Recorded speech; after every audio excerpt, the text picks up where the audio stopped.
Hello class, welcome to our online education platform career makeup. आपको पता है कि हमारी ऑलरेडी सीरीज़ चल रही है पार्ट ऑफ स्पीच पे। नाउन की हमारी 2 वीडियोस हो चुकी हैं, जिसमें हमने पहले बेसिक नाउन के टाइप्स पढ़े थे, उसके बाद हमने उसके रूल्स पढ़े थे। पिछली 2 वीडियोस में हमने 8 रूल पढ़ लिए हैं। आज हमारा स्टार्ट हो रहा है इसी के साथ कंटिन्यू करेंगे possession form of possession case of noun. और इस वीडियो में आज हमारा नाउन कंप्लीट हो जाएगा। साथ में हम इसी के रूल्स के बेस पर कुछ MCQs डिस्कस भी करेंगे, जो आपके एग्जामिन पॉइंट ऑफ व्यू से बहुत ज़्यादा इंपॉर्टेंट रहेंगे। स्पेशली जो हमारे एरर स्पॉटिंग में होते हैं, वहाँ पे मैं वैसे ही डिस्कस करूँगी जो एरर स्पॉटिंग में आपके बेस पे ज़्यादा इंपॉर्टेंट रहेंगे। तो without wasting any time let's start. अब हमारा क्या है, third one is, last one is possessive case of noun. ठीक है, पोजेसिव केस पढ़ने से पहले हमें पता होना चाहिए कि पोजेशन क्या है। पोजेशन मीन्स जैसे हम किसी चीज़ पे हक जताते हैं, जिसको हम बोल सकते हैं ऑनरशिप दिखाते हैं, उसको बोलते हैं possession.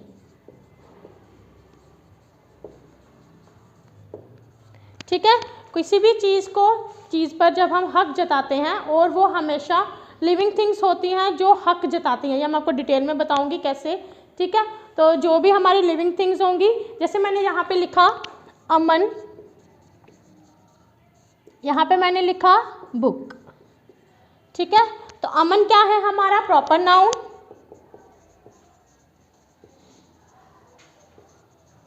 And book is common noun. ठीक है, कॉमन नाउन।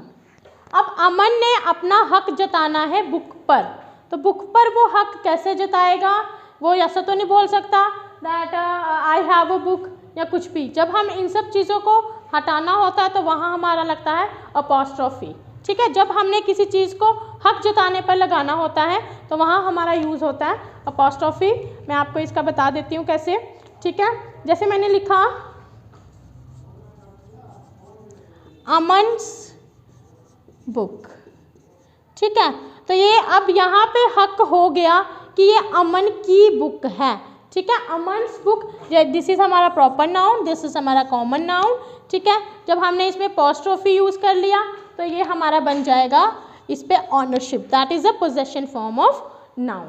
ठीक है, और अपॉस्ट्रोफी हमेशा क्या रिप्रेजेंट करता है? Represent the sign of apostrophe। ठीक है, तो अपॉस्ट्रोफी लगाने हम जैसे हम बोलते हैं दिस इज माई बुक, तो वो क्या हो गया? पोजेशन फॉर्म होता है, या दिस बुक इज माइन। ठीक है, 2 टाइप का हो गया। जब हम इसको पोजेशन केस में एज ए नाउन को स्टडी करते हैं तो ये हमारा आ गया अमन्स बुक। ठीक है, तो ये हमारा पोजेशन हो गया कि अमन का बुक पे पोजेशन है। अब इसके साथ मैं कुछ और एग्जांपल्स दे रही हूँ। ठीक है, और दूसरा है हमारा, जैसे सपोज मैंने लिख दिया वहाँ पे, अब सपोज मैंने लिखा जैसे देखो कुछ वर्ड्स होते हैं जो ऑलरेडी एस के साथ ही ख़त्म होंगे, उसके साथ हमारा अपॉस्ट्रोफी यूज नहीं होगा। ठीक है, वर्ड्स एंडिंग विथ एस, तो उसके साथ हमारा अपॉस्ट्रोफी यूज नहीं होगा, नॉट यूज्ड अपॉस्ट्रोफी। ठीक है, अब कुछ एग्जांपल्स के साथ समझते हैं। ठीक है, अब जैसे और मैं कुछ एग्जांपल दे रही हूँ यहाँ पे। सपोज मैंने लिखा एलन बुक। ठीक है, ये ऑलरेडी इसके साथ एस है, किसी लड़के का नाम है या लड़की का नाम है एलन। ठीक है, तो ये ऑलरेडी हमारा एक ये हो गया। दूसरी एग्जांपल देती हूँ, एलन बुक।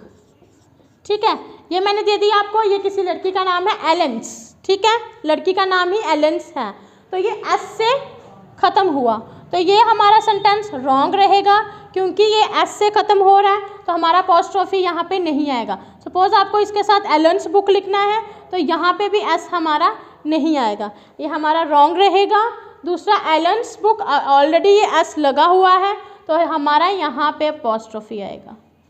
ठीक है, हम ऐसे लिखेंगे एलन्स बुक। और एग्जाम्पल के साथ समझते हैं, जैसे मैंने लिखा बॉयज़ हॉस्टल, ठीक है, या फिर बॉयज़ हॉस्टल, ठीक है, बॉयज़ हॉस्टल, बॉयज़ हॉस्टल। अब ये boys in the plural form है। अब ये दूसरा पॉइंट हमारा हो गया, जब भी कोई चीज़ प्लूरल फॉर्म में होती है और वो एस से ख़त्म होती है तो हमारा यहाँ पे अपॉस्ट्रोफी लगता है, यहाँ पे एस का, जहाँ पे एस ख़त्म होगा। अगर हम यहाँ पे बात करेंगे, अगर हम यहाँ अपॉस्ट्रोफी लगाएंगे तो ये एक बॉय को कंसिडर करेगा एज अ सिंगुलर। ठीक है, this is in a singular form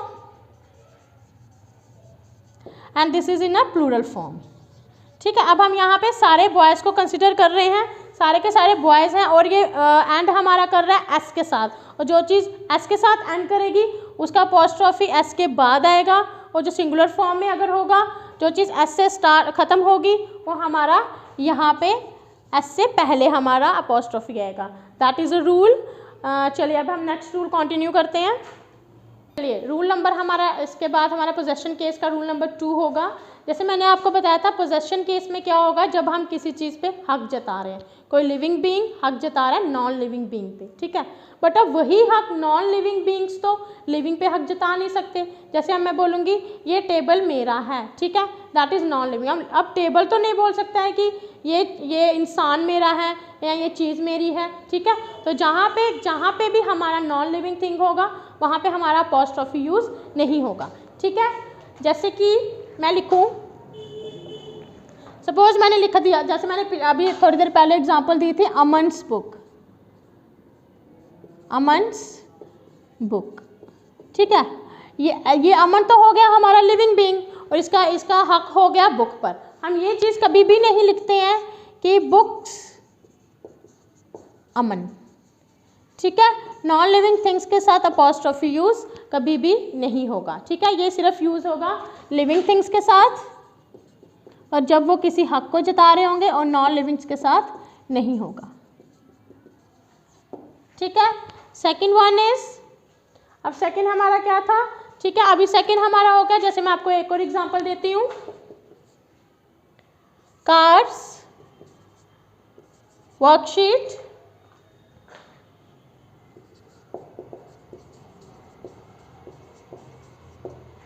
cars worksheet is open. Second one is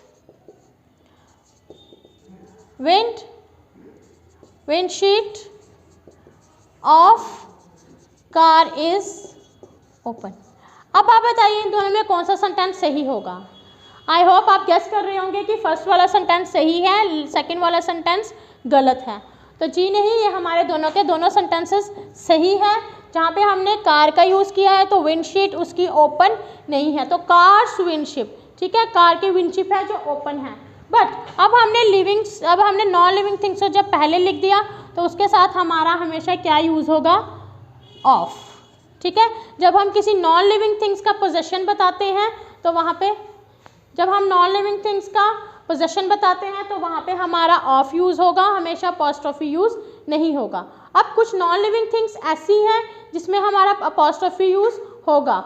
जैसे मैंने एक रूल में पहले भी बताया था, जब हम पर्सोनिफाई करते हैं किसी चीज़ को तो उस पर्सोनिफिकेशन में हम ह्यूमन की क्वालिटीज़ नॉन लिविंग थिंग्स में देते हैं। जैसे मैंने उस दिन बताया था, मदर की क्वालिटीज़ में या फेमिनिन की कोई भी क्वालिटी किसी चीज़ को, थिंग को दी जाए, नॉन लिविंग थिंग्स को दी जाए तो वो वहाँ पे यूज़ होगा। अब जो हमारा अपॉस्ट्रोफियस है ये भी वहीं पर यूज़ होगा। जैसे हम लिखेंगे नेचर्स लव या फिर नेचर्स ब्यूटी, ठीक है। ये हमारा क्या हो गया, नेचर क्या है, is a non living thing, ठीक है। तो नॉन लिविंग थिंग को हम यहाँ पे पर्सोनिफाई कर रहे हैं। Love is the characteristics of a person, person का कैरेक्टरिस्टिक्स होता है लव करना, पर्सन की, गर्ल्स की ब्यूटी होती है। तो ये हम किसको दिखा रहे हैं, नेचर को पर्सोनिफाई कर रहे हैं कि नेचर में ब्यूटी है। एक्चुअली में वो फीचर किसी फेमिनिन जेंडर में हो सकता है, या फिर किसी बेबी में, किसी में भी, किसी पर्सन में, ठीक है। तो वो उसकी क्वालिटीज़ हम किसको दे रहे हैं, नेचर को, मीन्स नॉन लिविंग थिंग को। वहाँ पे हमारा पोजेशन फॉर्म यूज़ होगा, ठीक है, मीन्स हमारा अपॉस्ट्रोफी यूज़ होगा। जैसे आप कुछ और चीज़ें लगा लो, पेन, टेबल, चेयर, टेबल हो गया, पेन हो गया, चेयर हो गया, इन सब चीज़ों के साथ, नॉन लिविंग थिंग्स के साथ हमारा अपॉस्ट्रोफी यूज़ नहीं होगा। बस वहीं पर होगा जहाँ पर हमें उनको पर्सोनिफाई किया हो, किसी मेल या फीमेल की क्वालिटीज़ को किसी नॉन लिविंग ऑब्जेक्ट को दिया जाए, वहाँ पे हमारा ये यूज़ होगा, ठीक है। चलिए आप इसको मेन पॉइंट लिख लो। नेक्स्ट हमारा स्टार्ट होगा joint possession.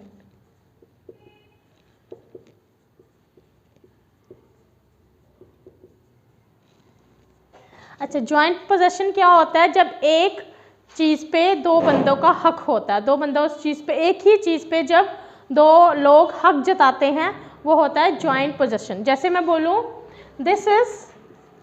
This book is yours and mine, ठीक है। जैसे ये एक बुक है, इस पे किसका पोजेशन है, दो लोगों का, आपका भी और मेरा भी। तो ये हम यहाँ पे अपॉस्ट्रोफी हम कैसे यूज़ करते हैं, अभी मैं ये आपको डिटेल में बताती हूँ। पहले जैसे इसका लिख लो, व्हेन टू और more person possess the particular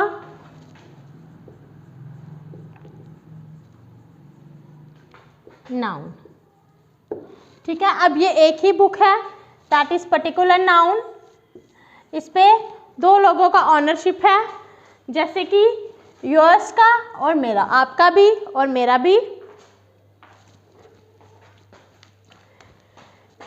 तो हम अपॉस्ट्रोफी कहाँ यूज़ करते हैं, इसमें जो लेटर वाला होगा उसमें हमेशा अपॉस्ट्रोफी यूज़ होगा।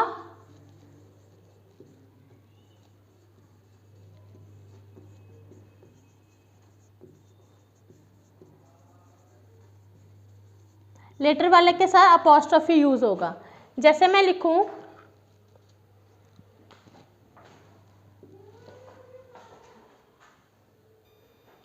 ठीक है, for example I like Shahrukh and Kajol's movie. दूसरा मैं लिखूं I like Shahrukh and Kajol movie, ठीक है। अब देखिए यहाँ पे मैंने दो सेंटेंसेस लिखे हैं, I like Shahrukh and Kajol's movie, I like Shahrukh and Kajol movie. अब ये एक मूवी है जो कि सिंगुलर है, ये एक ही मूवी की बात हो रही है। तो इसमें जो हमारे पोजेशन फॉर्म में किस किस की बात चल रही है, शाहरुख खान की और काजोल की। तो ये हमारा फर्स्ट वाला सेंटेंस गलत होगा, दोनों के साथ अपॉस्ट्रोफी एस नहीं आएगा।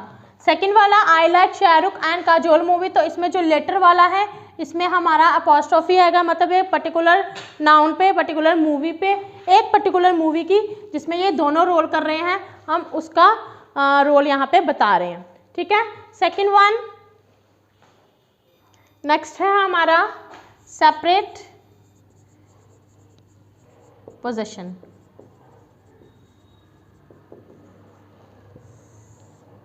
अच्छा, अब ये जो हमारा फर्स्ट था जॉइंट पोजेशन, इसमें मैंने क्या बताया, एक ही चीज़ पे दोनों का ऑनरशिप, ठीक है।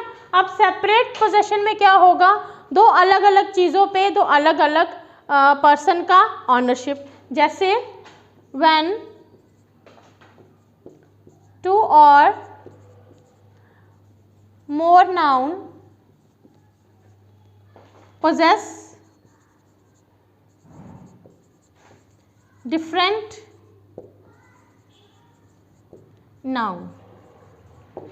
ठीक है, जैसे मैंने ऊपर एग्जांपल दी, I like Shahrukh and Kajol's movie. Next one is I like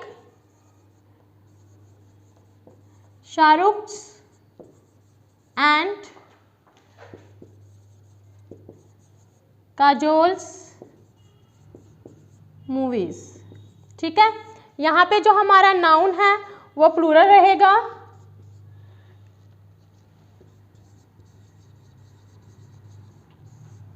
और यहाँ पे अलग अलग एपोस्ट्रॉफी यूज होगा। इसमें हमारा होता है कि ये अलग अलग सेपरेटली हम इन दोनों की अलग अलग मूवी की बात कर रहे हैं, और अलग अलग एपोस्ट्रॉफी यूज होगा कि इंडिविजुअली काजोल की कोई अलग मूवी है और शाहरुख की कोई अलग मूवी है, तो इसमें हमारा एपोस्ट्रॉफी दोनों में यूज होगा। ये हमारा सेपरेट हो गया कि अलग अलग नाउन पे अलग अलग पर्सन का ऑनरशिप, और यहाँ पे सेम एक ही नाउन पे एक ही मूवी पे दोनों का ऑनरशिप। अच्छा, नेक्स्ट है हमारा opposition.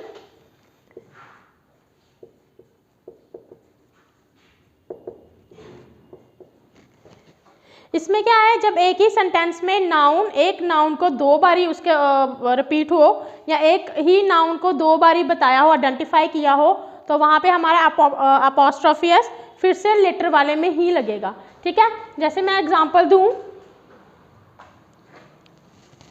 When a single person introduced twice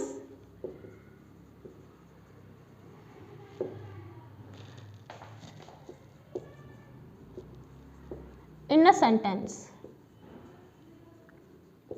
ठीक है, जैसे मैं लिखूं, for example I like Neha Kakkar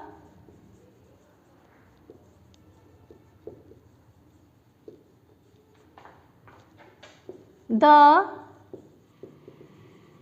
singers song. ठीक है, देखो जैसे मैंने यहाँ पे लिखा I like Neha Kakkar the singer song. अब नेहा कक्कर किस चीज, नेहा कक्कर की ये क्वालिफिकेशन है, नेहा कक्कर ऑलरेडी क्वालिफाइड है, स्पेसिफिक है कि दैट शी इज सिंगर। ठीक है, और नेहा कक्कर सिंगर है, तो नेहा कक्कर को ही नेहा कक्कर के साथ जो हमने अपोस्ट्रोफी लगाया, ये यहाँ पे अपोस्ट्रोफी नहीं आएगा। तो यहाँ पे अब नेहा कक्कर है, स्पेसिफाई किया है कि सिंगर है, और यहाँ पे भी स्पेसिफाई है कि नेहा कक्कर ही सिंगर है, तो इसी को क्वालिफाई कर रहे हैं हम।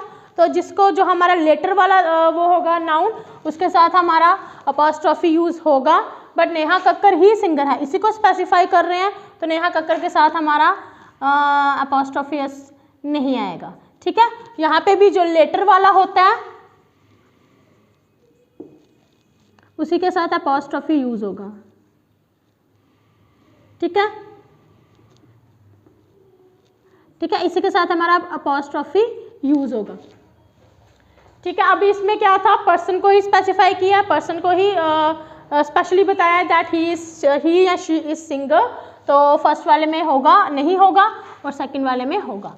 अच्छा, इसके बाद है हमारा कंपाउंड नाउन।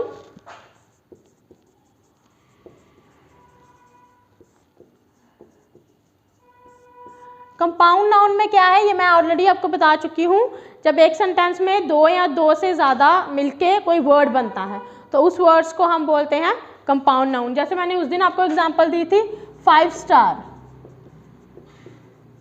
ठीक है, तो 5 स्टार है और 5 स्टार्स, ये जो है दो नाउन जो एक साथ वर्ड में यूज हो। सपोज एक तो ये हाइफनेटेड भी होते हैं क्योंकि ये हाइफन डाल के अलग हुए हैं। ठीक है, और अगर हम हाइफन ना डालें तो ये दो नाउन है हमारे, 5 भी, और 5 इज काउंटेबल नाउन और star is uncountable.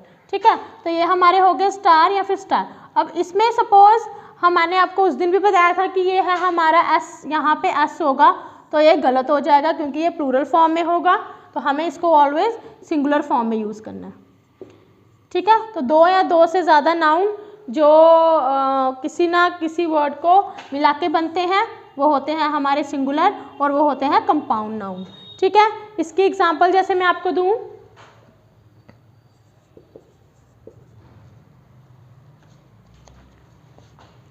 My sister in law brother.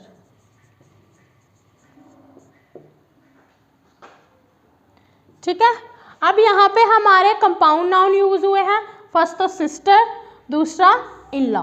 ठीक है, अब दो नाउन हैं, first is sister, second is in law, that is compound noun. तो हमारा जो फर्स्ट वाला होगा इसके साथ अपॉस्ट्रोफी नहीं आएगा, और जो सेकंड वाला होगा लॉ, इसके साथ हमारा अपॉस्ट्रोफी यूज होगा। देखो ये मैंने आपको तीन अभी जो पीछे के जॉइंट, सेपरेट, अपोजिशन और कंपाउंड, इसमें सबका यही है, जब दोनों के साथ हमने अपॉस्ट्रोफी यूज किया होगा तो वो हमारा क्या होगा, दोनों के साथ किया होगा तो वो इंडिविजुअली होगा। इंडिविजुअल मीन्स अलग अलग करके ऑनरशिप होगा, और अगर दोनों में अगर दो नाउन है तो लास्ट वाले लेटर वाले पे अपॉस्ट्रोफी होगा तो वो हमारा जॉइंट ऑनरशिप होगा। ठीक है, अगर अलग अलग पे है दैट मीन्स सिंगल है, इंडिविजुअल है, और अगर दोनों पे दो नाउन है और लास्ट वाले पे होगा अपॉस्ट्रोफी तो वो हमारा जॉइंट होगा। ठीक है, जैसे यहाँ पे फर्स्ट वाले पे यहाँ पे एस हमारा नहीं आएगा, यहाँ सेकंड वाला है तो इस पे आएगा। Second one is Ravi and Ram report will be ready within 2 hours। ठीक है, अभी ये दो हैं रवि और राम, इनकी रिपोर्ट रेडी हो जाएगी 2 घंटे में। अगर मैं यहाँ पे अपॉस्ट्रोफी लगाऊं तो हम दोनों की बात कर रहे हैं, रवि और राम दोनों की रिपोर्ट हो जाएगी 2 घंटे में। और अगर एक एक करके लगाऊं तो इंडिविजुअल बात हो गई, रवि की भी और राम की भी, दोनों की अलग अलग इंडिविजुअली बात कर रहे हैं। अगर तो सिर्फ दूसरे वाले में लगा तो वो जॉइंट ऑनरशिप होगा, और अगर दोनों में करेंगे तो वो इंडिविजुअल ऑनरशिप होगा। ठीक है, नेक्स्ट वन इज, चलिए अपॉस्ट्रोफी अब हम टाइम के साथ, डिस्टेंस के साथ, टाइम के साथ, वेट, क्वांटिटी भी यूज कर सकते हैं। ठीक है, जैसे मैं लिखूं अ डेज वर्क, तो ये क्या हुआ, एक दिन का काम, तो ये हमें क्या बता रहा है, टाइम। ये हमारी टर्म यहाँ पे यूज हो सकती है। दूसरा, जैसे मैं बोलूं 50 मीटर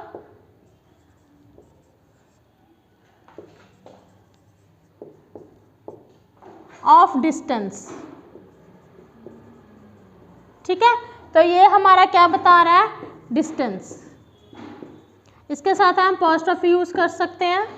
और कुछ एरर के वर्ड्स हैं, जैसे कुछ एरर के वर्ड्स मैं आपको क्लियर कर दूं, जो एरर स्पॉटिंग होती है वहाँ पे ये बहुत इंपॉर्टेंट है। जैसे मैं लिखूं कज़न, कज़न हमने लिखा, कज़न के साथ हमारा कभी भी कज़न ब्रदर या कज़न सिस्टर नहीं यूज़ होगा।